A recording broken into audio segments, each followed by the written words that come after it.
Welcome to Lore Party, the podcast that explores the stories, characters, and universes of some of our favorite video games. Yes, welcome. My name is Bruce Walton, and I am Cool Dude.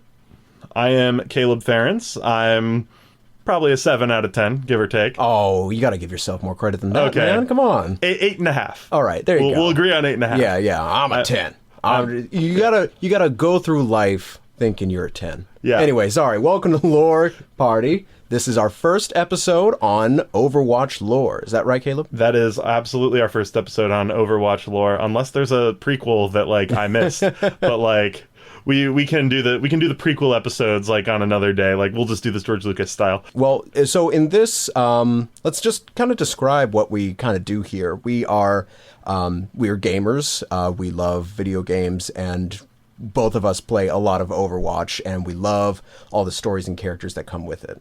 Yeah, Overwatch is an absolutely fantastic game, not just for its unique and interesting gameplay style, at multiple levels of play. Even high level Overwatch is just fascinating to watch, but also for the really interesting and unique ways that it unfolds its story, and for the really interesting and elaborate universe that story is unfolded. Yes. And so that's what we wanted to break down more of today. And without further ado, let's start.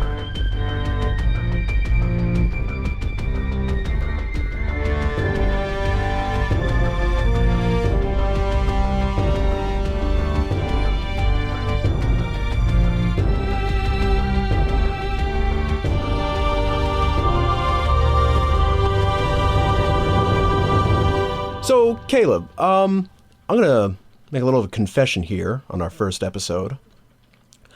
I hated Overwatch the first time I heard about it. Really? Yeah, I did not I hated the way that they put the story in. I was like a purist when it came to a story. If it was in the actual game, I wanted to play a campaign. I didn't like how Overwatch was just it's everywhere. It's online. It's on, these little bios. You can figure this out. There's no real campaign or story, beginning, middle, end. You just learn about it over time. I was like, that's stupid. That's dumb. I don't like that. I don't like change. But over time, I was just like, these characters in these worlds are so amazing. I just got into it. I caved and I bought a copy, and I've just been in love ever since. I think where Overwatch is definitely interesting in that the strengths of its own story that it's chosen to pursue. It doesn't have a traditional linear continuing story, which I also agree. That was a big turnoff for me early on, and I think that even to this day, I think that Overwatch would benefit significantly from having more direct story content. Now that I actually disagree with. I think it kind of puts it in a box. It's a very finite amount of just resources, stories, and plot points. But in this one, there's more stories and opportunities to be able to create a bigger canvas for so much more in this universe than could ever be made if you just made so many more things known at the first glance playing in the game. I think it would be very interesting, but what they're doing with this and how unabashed and unapologetically they are just kind of going towards this unique storytelling way that I really did not think would work well. I mean, I don't know. I think it's very brave. I think Overwatch is interesting because it's forgone linear narrative for the sake of rather than building a past, a present, and then a future, it builds just the present. And so it's established the elaborate now situation. Yes. And what I really do love about it is that, you have these new characters that come in every few months. And Sombra, who we will be talking about today, is probably one of the most intriguing ones in their reveal. Sombra is interesting just for a number of different ways. She was arguably, when she was announced, she was easily one of the most hyped aspects of the story. And it was crazy. She also represents one of the biggest developments in the plot and lore that does exist of Overwatch. I have a confession to make now that I myself was... Back in, ladies and gentlemen. Had not played Overwatch when Sombra was first announced. So I started playing Overwatch between her announcement and her release. Gasp. So I missed much of the events leading up to her announcement. Well, let me tell you, the entire community was ablaze with speculation. Let me just take you through just everything that was going on. First of all, we had no idea who Sombra was. We didn't know if Sombra was a boy, girl, Omnic, what have you. We had, oh god, this was a while ago, but when people were like first trying to figure out who Sombra was, because there was a lot of like in-game clues. There was like something in Dorado where there was like a magazine showing like a shrouded figure saying Quien es Sombra, which is like who is Sombra in Spanish.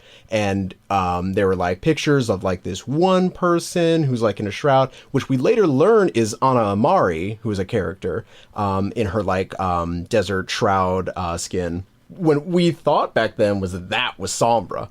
And it's just like, when you think back on it, you know, hindsight is 20/20, but you just feel so ignorant when you look at it like that. When she was first sort of being officially like teased to be revealed, it was really interesting the way that they did it, because instead of just saying like, ooh, someone's coming, because they did that with Ana first, it's just like having a big reveal. Instead, this was more for the hacking scene. Sombra is a hacker, and the way that people learn more about it was just like through these different clues that were put in some of the patch notes, that were put in some of the event videos.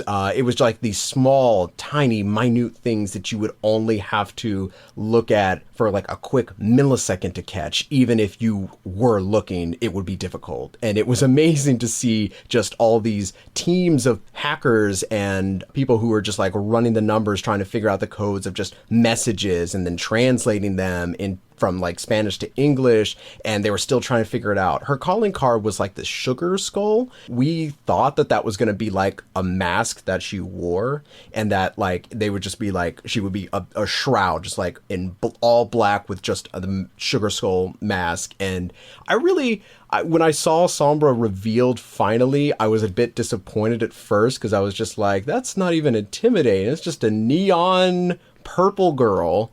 But I soon began to love her and her own personality. And when she was first finally revealed, we learned a lot more about her character, her motives, her voice, where she's from, and Caleb is going to take you on that ride. So Sombra actually is one of my favorite characters in the series, behind only Tracer.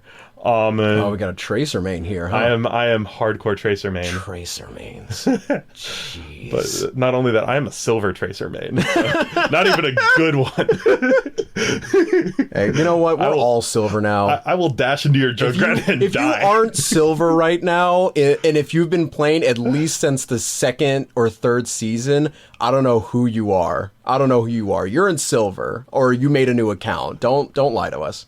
And so the backstory behind Sombra is that she was an orphan whose parents died during the original Omnic crisis, which is one of the big world-defining events in Overwatch history. A quick snidbit in the lore. First of all, if you haven't played Overwatch, just watch a video. Honestly, it would tell you so much more than we could ever. But quick thing is that the entire game takes place far into the future. People are like really enjoying like having robots and stuff. But then this robot company called the Omnic Corporation had this big AI that then turned against them and became the Robot Wars. And like, you know, that whole like stereotypical the future where like the robots, the singularity and the robots just take over, that actually happened. But now it's taking place like 30 years after that first initial Robot Wars, and like there's so much more happening now than you could even think of, just like, you know, a war between humans and robots. So in that, a lot of people died. I mean, like millions. And it was being saved, the world, by Overwatch, which was a task force made to be the last line of defense for humanity against the Omnics. They refer to it as the Omnic Crisis, which is just sort of that time period in which the Omnics rose up. Now, in the current time that the game is taking place, the Omnics are now sentient, no longer hell-bent on the destruction of humanity, and just wanting to have their normal lives. They are sentient, they are completely with free will, and, a lot of people are still kind of sore from the whole, Holocaust of humanity thing, even though it wasn't really something that they did as a choice. It was sort of like a compelling program, I believe. Caleb, if you can ever correct me if I'm wrong. The Omnics were controlled largely by the god AIs. One of the most notable being Anubis, Yes. who's kept in a facility that's being guarded by Farah and is the entire point of the Temple of Anubis. Yes. The point going back to, though, is that during the Omnic crisis, lots of children were orphaned, one of which in Mexico was a little girl named Olivia Colomar. So she had been good with computers, and so she started hacking and started getting in the habit not just of hacking computers, but learning that people were also easily manipulated. And so she's just started learning at a young age just like the power that information itself has. And so just kind of growing up under that mindset, it becomes an addiction. And however, when she started hacking high importance corporations and companies and governments, eventually she got noticed by a yet to be known entity. People are calling it the Eye on some circles. It's sort of like a technological Illuminati.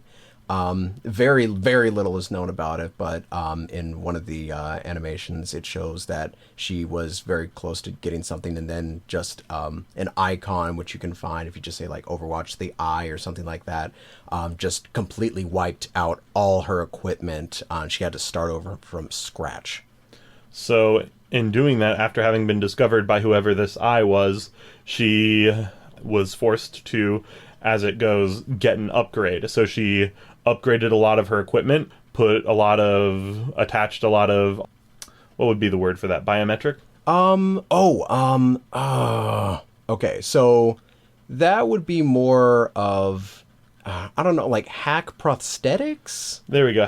She gave herself hack prosthetics. Yes. And it's really cool. It's like all the way like up her spine, and like she's kind of integrated herself so she is her own computer. Which, fascinating way to do it.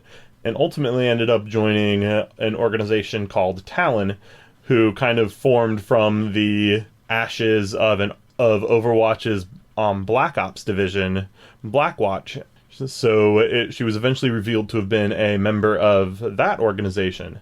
Before that, she actually used to work for Los Muertos, which was a Mexican gang organization that did a lot of just kind of deals for themselves. It's sort of like a chaotic neutral thing. I wouldn't say that they'd be a terrorist organization. They're just like a gang, like cholos or something like that. I don't know.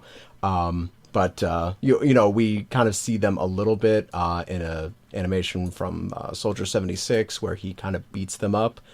They don't really seem to like Omnics, but I think that they're still, and that's the whole thing about the Overwatch lore, is we're all on the same ride. Yeah, everything's an enigma. Like, yeah, until they say it is or not. And so that's the thing. Like, there's a lot of things that we don't necessarily know a lot about, and a lot of connections. So we know some stuff about the Los Muertos. We don't necessarily know a lot. Exactly.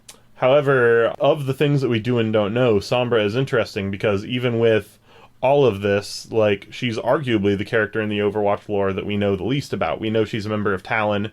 We know that her loyalties don't necessarily lie with Talon. Yes, and we figure that out through her first introduction in an animation where she works with two of the leading members of Talon, which are Reaper and Widowmaker.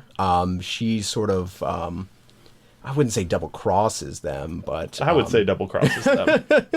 I will absolutely say double crosses them. Oh wow, you're just putting it down. All right. So like, I mean, don't get me wrong. They're very much people who deserve double crossing. Oh yes, they were after a target, and instead, like, she was able to close the gap between them. But when she had the chance to kill them, she did not, and instead wanted to use them as an informant. That thinking that they were better a lie than dead for her. Not for Talon, not for her teammates, but for her. And that said a lot about who she was as a person. When push came to shove, or when the going got rough, who would she really align with? Would it be the people who care about her and would always have her back? Or would it always be that she is looking out for number one, first and foremost? Sure, she has some self-preservation. She doesn't want to make sure that it's just completely known that she'll completely drop you out of the rain or anything like that. That's not an expression. Anyway,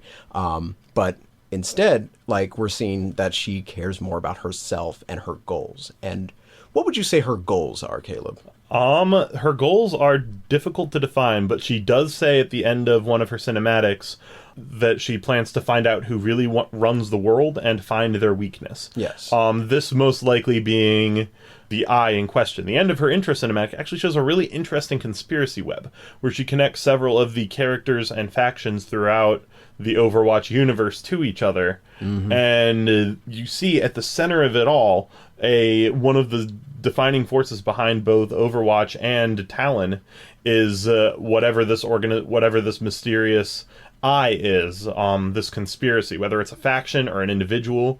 My theory has always been that it's one of the original God AIs, possibly the Anubis AI, possibly That's interesting. possibly a force behind it. I didn't think about that. So my theory has for the longest time been that Sombra's trying to figure out the truth behind whatever this could even be maybe the original AI. Now, do you think that she knows it's an AI? I mean, I'm not even entirely convinced it is an AI, but my guess is if it is, she probably knows. She probably knows it's an AI.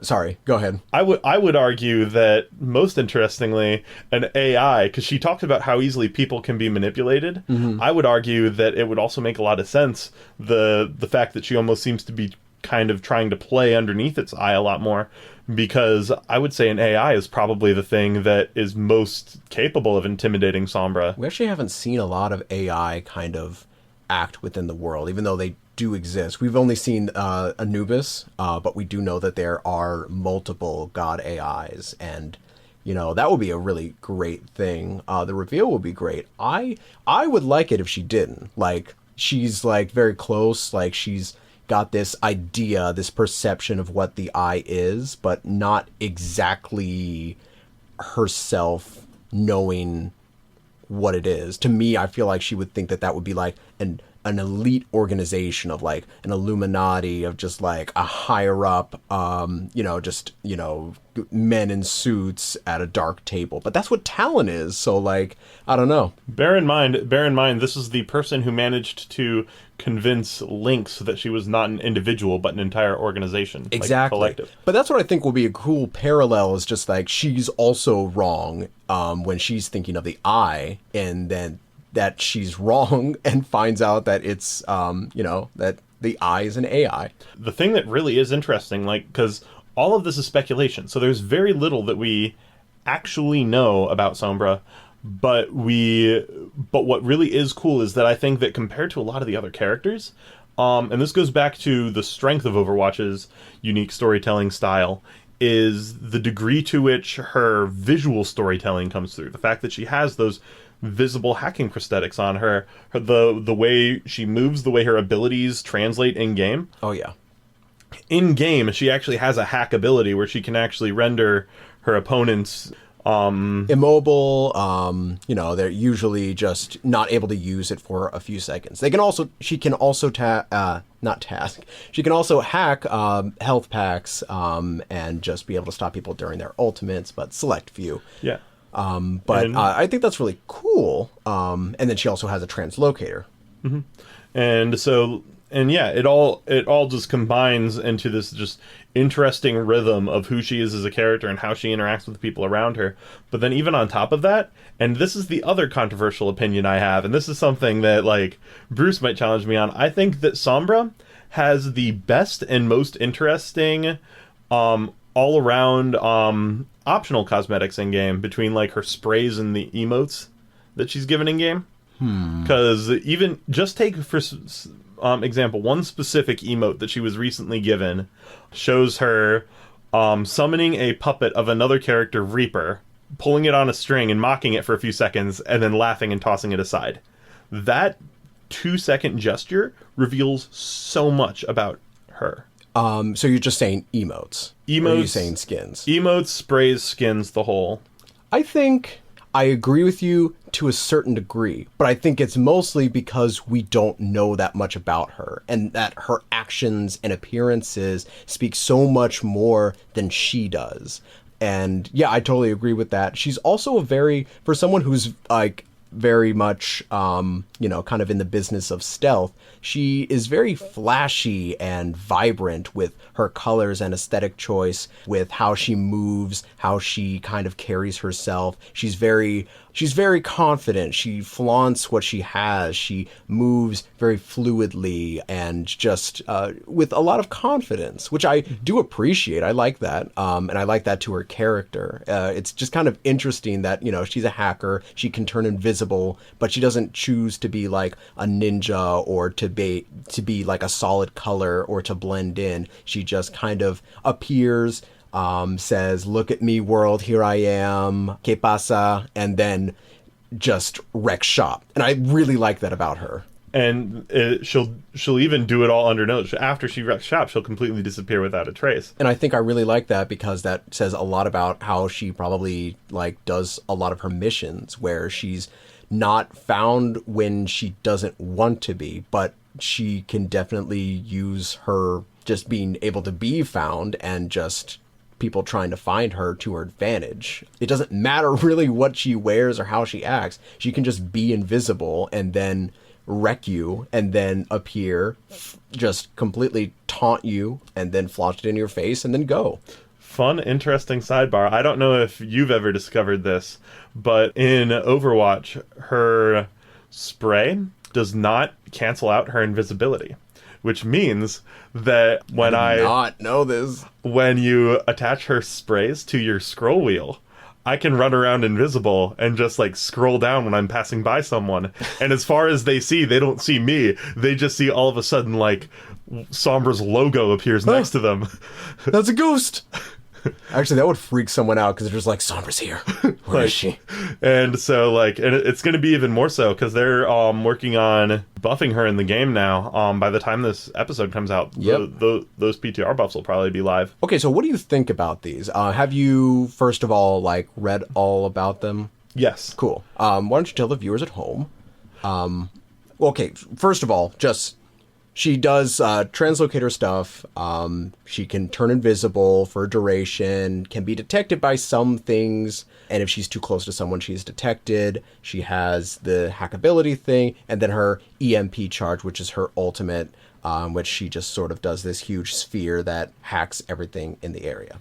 I think that it shows a whole nother level of the extent to which Sombra's influence in the game is reflective of her influence in the story, where when she was first introduced, she was actually fairly underpowered. She was not used in any high-level play for the longest time. But then as time went on, more and more buffs began getting added, and so she kind of went from being this invisible underground force that was hardly ever seen to now being about to be a dominant figure in probably most levels of play. And I think that goes to reflect a lot on, I think that, again, I don't know if that's necessarily intentional by Blizzard, but it's certainly an interesting reflection. Oh, yeah. I definitely agree with that. I think, there aren't a lot of amazing Sombra players, but when you find one, and you will find one, it will be incredibly frustrating, but also amazing to see them work, because they will just appear behind enemy lines, just completely knock out the most important, crucial times that they need someone, and just win the game for you. I've seen it happen so many times, and I think the way that you can really utilize Sombra really is parallel with how her character is, and that's, I think, the best part about that. Yeah, Sombra is interesting in that the power the synergy that she can get with virtually any other character, but then even on top of that, just the level of power that she can get alone. I think that about wraps it up for this episode. Yeah, so if you want to learn more about Sombra, you can be able to play Overwatch or look on overwatch.com. Is that it? I think it's playoverwatch. Playoverwatch.com. You are right. I apologize. Honestly, I would just type Overwatch into Google. Yeah, I mean, probably a better. Yeah, there's not a lot of mistakes you can make with that, but if you do that, that's fine. So that, I believe, hits it out of the park for our first ever episode. How do you think it went? I think that went really well. If you think it went well, be sure to let us know. You can connect with us on Twitter at lore_party. Leave us a review on iTunes. Yeah, show us some love.